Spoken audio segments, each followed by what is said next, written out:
Okay, awesome. Okay, so I'm just going to begin now. I believe that's a full screen. Hi guys, my name is Patrick McCorry. I'm currently an assistant professor at King's College London. And today I'm going to present the work we've been doing. I guess this is sort of like this time last year I was working on this. So before I begin, who's aware of state channels? Raise your hand if you know what a state channel is. Half the room. Who knows about like off-chain protocols like the Lightning Network? Even more, okay, about the rough same amount of people. So all these off-chain protocols typically assume that every party is online and watching the blockchain. And that's not a great assumption. So in this work, what we want to do is help alleviate that problem. So if you want to go offline, you could hire a third party to watch the channel on your behalf. So that's the point of PISA. And obviously I couldn't have done PISA without our sponsors, the Ethereum Foundation, the Ethereum Community Fund, and the Research Institute, and without my wonderful co-authors as well. Cool. So before I begin, what is a state channel? The idea is fairly straightforward. We have a group of parties, and they can lock coins into the blockchain. Okay? So I put in one coin, Bob puts in one coin, and Alice puts in one coin. Now these coins are locked up. Okay? And they can only be spent if we all agree or if we close the channel. Now then what we can do in the state channel, we could actually like install a smart contract. So three of us agree, we install this smart contract, it could be a poker game, and now we can start playing poker locally amongst ourselves without interacting with the global network. The way we do that is every time there's a new move in the game, everybody agrees to the new state of the application. So that's really exciting. You know, we can run smart contracts for free with instant finality, which is really fast. Now, a state channel should give you two guarantees. The first is safety, or at least balance safety. If I have 10 coins in the channel in this off-chain protocol, I should always get the coins I deserve. And it should also guarantee us aliveness. If I'm playing poker, and I'm about to beat Bob, you know, I play my hand, I'm about to beat Bob, and I'm going to win $100. Bob has no incentive to sign that state update, because if he signs it, he's going to give away the coins to me, and he doesn't want to do that. So in a state channel, we should have a guarantee that an application can always progress and always reach a terminal state. So if I'm going to beat Bob, I should be always guaranteed that I can play that move and always win the $100. So the two guarantees the state channel should give us. Okay? And that's how we get this guarantee, okay? So typically we assume the only way you could really be malice is if you stop responding. So this is the poker example that I just mentioned. You know, Alice plays her hand, Bob doesn't respond, Bob doesn't sign the state update. So how do we ensure Alice can always play her move? We do this using a dispute process, okay? Every state channel, and in fact every off-chain protocol, has a dispute process where Alice can basically say, blockchain, Bob isn't cooperating. I want to trigger a dispute. I want to send the evidence, which is the latest state of the channel, the latest state of the game, and then force, you know, the next move. So the blockchain becomes this arbitrator that can resolve disputes on our behalf. So how does this work? Well, I should mention as well for our state channel, what we actually have is, so basically when we play poker, I play my hand, and everyone has to agree to that latest state. What we're actually signing is not the state itself, but the hash of the state. So all we need to send to the blockchain is a signature from both parties, a hash of the poker game, and the counter. And whatever counter has the largest value is considered the latest state of the game. So to do the dispute, Alice will trigger this dispute on the blockchain. Now there'll be this fixed time period where any party can send evidence to the blockchain. Alice is obviously going to send the latest state of the game where she's just about to beat Bob. After this fixed time period, the blockchain can resolve the dispute, and it will say, well, this was the latest state that, whatever state has the largest counter, I will consider that the final and the latest state.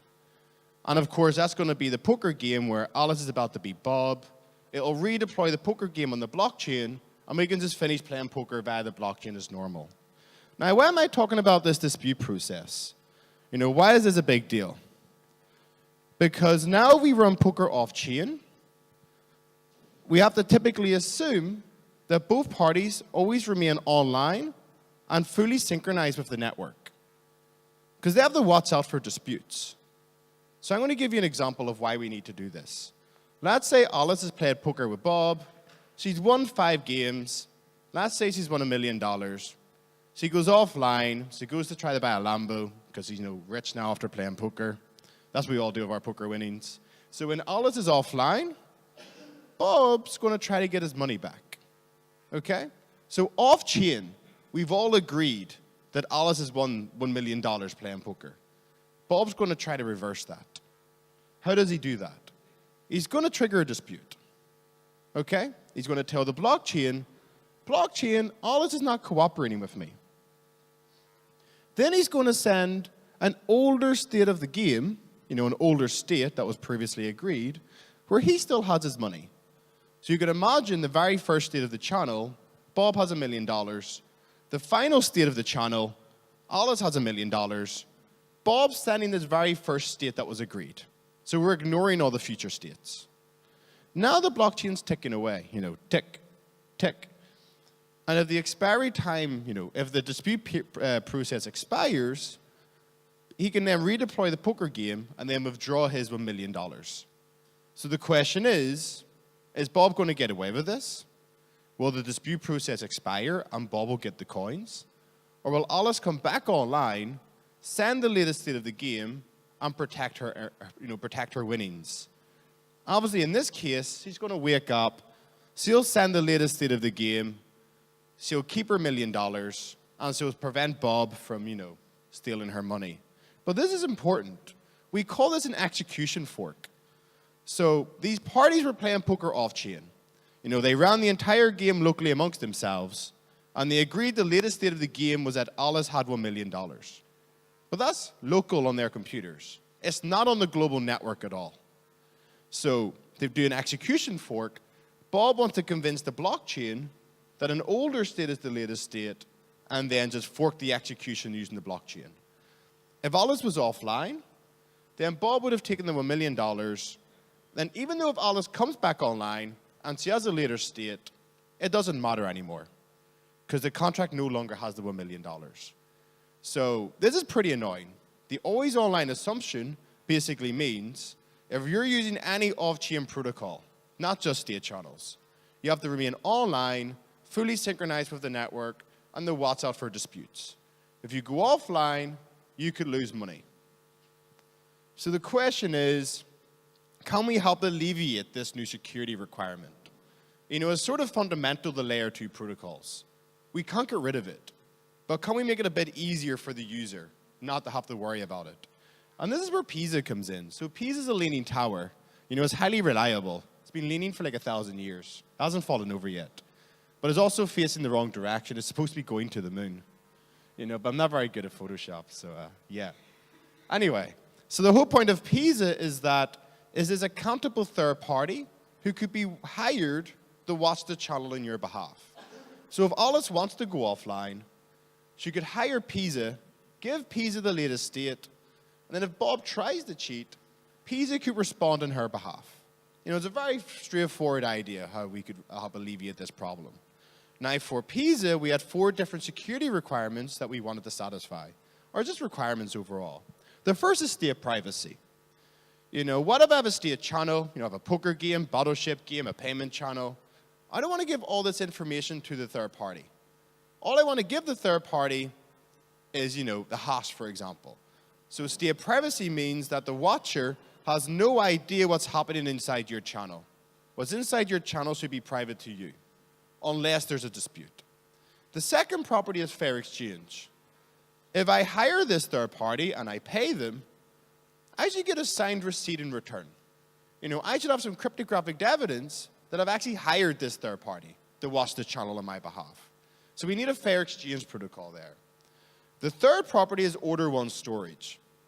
You can imagine we have a payment channel. We do thousands of payments back and forth between Alice and Bob. The watcher doesn't want to store every state in your channel. If I hire the Pisa Tower, it should only store 1 piece of information. So every time you give it a new job, Pisa will only store the latest state you give it. It won't store every internal channel state. And finally, recourse as a financial deterrent. If this accountable third party cheats and colludes with Bob and steals your $1 million, then you should have some mechanism to penalize that third party for cheating. Like a service level agreement. If they break the service, there should be some recourse for that. Okay, so in our protocol, there's two different smart contracts. The first is the state channel contract. As I mentioned, that could be a bottle ship game, poker, it could be a payment channel, it could be Lightning. We don't really care. It's some off-chain protocol. And then over here, we have the PISA contract itself. And the PISA smart contract is really simple. It only has two pieces of functionality. One, store a large deposit from a third party. And then two, just wait around for evidence. If anyone can prove the third party has cheated, evaluate the evidence, penalize the third party. That's all our smart contract does. It's very, very straightforward. How do we set up PISA? How could you guys tomorrow start running a watching service and watch channels on other people's behalf? That's our accountable third party. He has a smiley face. He's excited because he's going to make money. And he sends a little deposit over to the PISA contract. And now he's signed up. Everybody can see that he's staked coins and he's ready to watch your channel. And he can be held accountable. How do we achieve state privacy? As in, if I hire PISA, how am I guaranteed that PISA has no idea what's happening in my channel? This actually comes down to how you design payment channels and state channels in Plasma. This works for most off-chain protocols. In this case, what we actually send, PISA is a signature from every party, a hash of the state, and the counter. And that's based on how we designed the state channel. And what's really thankful is that after we did this work, most state channels today are copying, not copying, they're using this design. So that's awesome. That means PISA works out of the box. Okay, fair exchange and payment. So how do we ensure we get a signed receipt that we've hired PISA, and at the same time, PISA is guaranteed to always be paid? So just to simplify the presentation, payments are sent off-chain. We don't have to do an on-chain transaction to hire PISA, because that would defeat the entire purpose of Layer 2. You could do this via a payment network like Lightning or Raiden, or have a dedicated one-way payment channel. And what's really beautiful about one-way payment channels, they're the only payment channel with the following property, where if the sender deposits coins, the sender can go offline, and they're at no counterparty risk. It's the only payment channel where you can go offline and not have to worry about your coins being stolen. So we can use one-way payment channels here as well, which is really exciting. Some assumptions to simplify the presentation. We assume PISA is already aware of your off-chain protocol. We know where the address is. And some of the appointment has been pre-agreed. What is the payment amount? How long should PISA watch your channel for? Cool. So the new appointment's fairly straightforward. The customer, Bob, sends over, the new job, the latest state that they want to be watched. PISA will do some sanity checks. PISA will say, okay, can I use this appointment to actually resolve a dispute on the blockchain?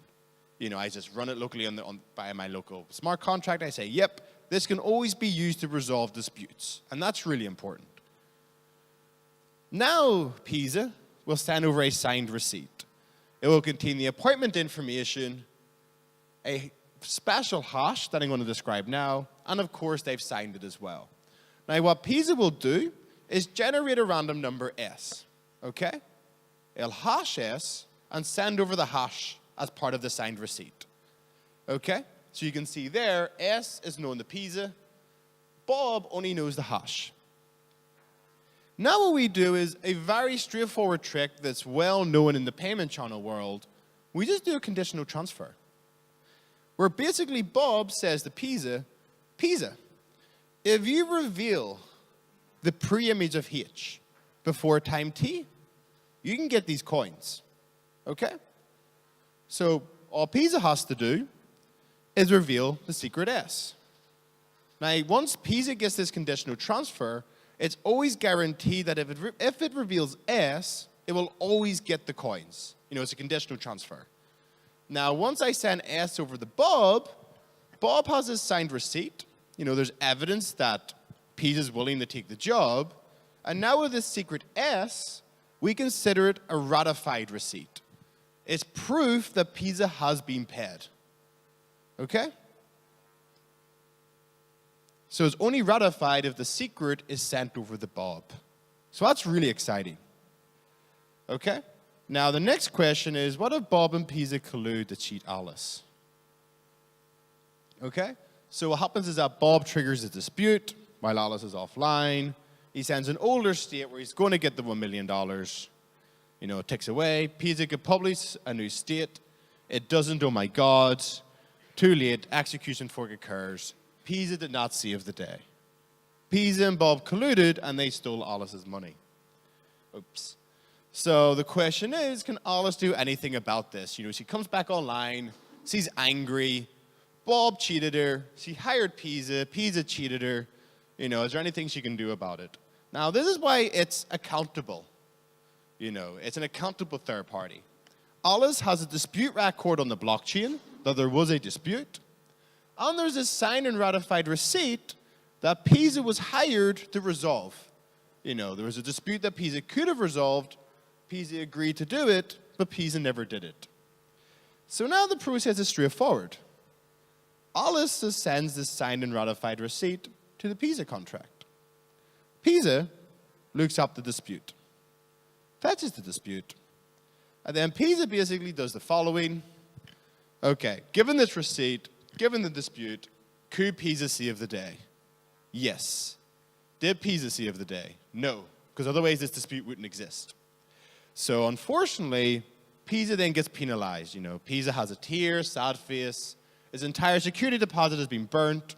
He's lost all of his money for doing this. Revenge is sweet. Now, there is an alternative to this scheme where Alice could be compensated. And I can answer that during Q&A if you want. But if you compensate Alice, then you actually weaken the security deterrent. So any protocol where there's a single entity with a central security deposit will always have this problem, which is actually really interesting to actually understand. Okay. So summary for the properties we achieved was state privacy, fair exchange, order one stories, and recourse as a financial deterrent. Now, as we're going to see, this is not the only work on watchers. This is not the first protocol on watchers. There was a talk by Taj about Monitor at Scaling Bitcoin 2016, and this was designed for Bitcoin and for the Lightning Network. And the only goal was that if I hire the watcher, there should be privacy. I send an encrypted blob. If there's a dispute, the watcher can decrypt it and send the job. But the issue there is order and storage. Every time there's a channel update, I have to send a new encrypted blob to the monitor. Worse, the monitor couldn't actually verify if this could be used to resolve a dispute. So I could send the monitor no junk, and the monitor has to store it. So it's not very practical, but it was the first attempt. The next one's Watchtower. So Watchtower has some similar elements to Pisa, which is really exciting. You can verify the job, there's order one storage. But the issue is that it's designed for Bitcoin with the L2 protocol, but that requires a new consensus rule in Bitcoin. So it can't be deployed today. So that's really frustrating. In Bitcoin today, for the Lightning Network, we're still stuck with order and storage for any watching solution. Now there's Pisa, and the contribution for Pisa took me a while to really understand, but it was the fair exchange protocol on this idea of, financial recourse and actually having some guarantee that this watcher's actually going to watch for you. Now, part of that is compatible with Bitcoin. We can actually do that fair exchange protocol over Bitcoin, and there'd be no issue with that. So we actually improved the Watchtower proposal in that sense. Now, what I do want to highlight is Pisa is not just a research project. We're building it. It's going to get built, assuming Layer 2 actually takes off. Pisa should be hopefully available on Bitcoin, Ethereum, Plasma, whatever is going to exist. It's really useful for any Layer 2 protocol. Now, I typically get these comments when I talk about Pisa. One criticism, which is fair, is that what if you're only hiring one watcher? What if this one watcher just isn't reliable and they're willing to have their deposit burnt? What we're investigating is this idea of an untrusted coordinator. There's a coordinator in the middle, who basically gets the job from the customer, and the job gets sent out to the end watchers. If K accept, you've now hired K watchers, but they all, you have to get K of N to agree before the job's agreed. So what's cool? You're not just hiring one watcher, you're hiring multiple watchers in a way where you don't have to trust the coordinator. The next question is, how do you prove liabilities and assets? What if Pisa's watching $1 million of assets, but there's only a 10K security deposit? There's some risk there, Pisa could collude and make more money than they deserve. We're investigating this paper called Proof of Solvency, which is really cool because you can actually prove your liabilities and assets. So I could prove to someone that I'm not running a fractional reserve, that I'm not over-liable. Or if I am over-liable, you can also work out by how much, which is cool as well.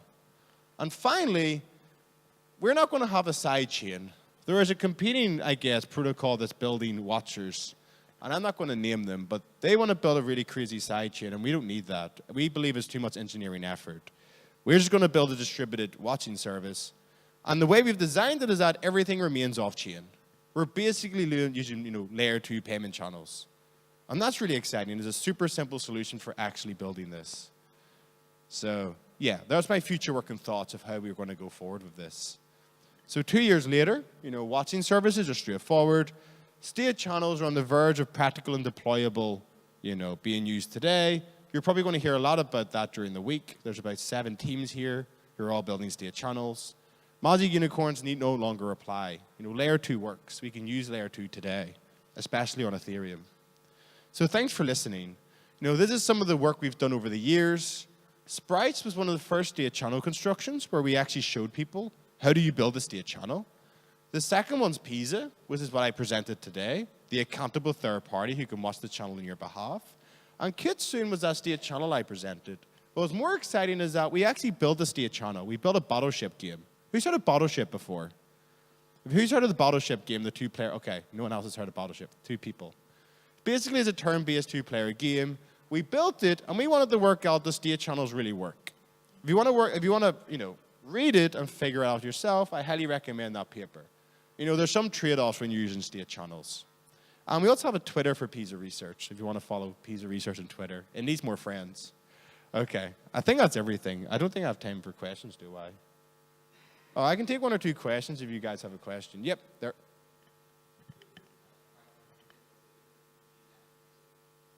Oh, Kitsune's a state channel. So if you want to build a poker game, you could use Kitsune. It's just a way to build an off-chain layer 2, state channel. Pisa is just the third-party watcher that watches the state channel. Yeah. Yep.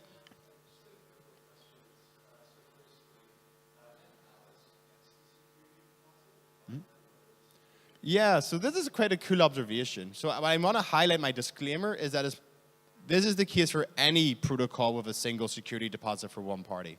What could happen is that you're the customer. I allocate 20 coins to you.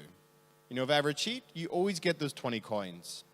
What I could then do is get my Siebel and send 80 coins to my Siebel. Allocate 80 coins to my Siebel. If I cheat, you get the 20 coins, my Siebel gets 80 coins. So I should have lost 100. I lost 20. Yeah.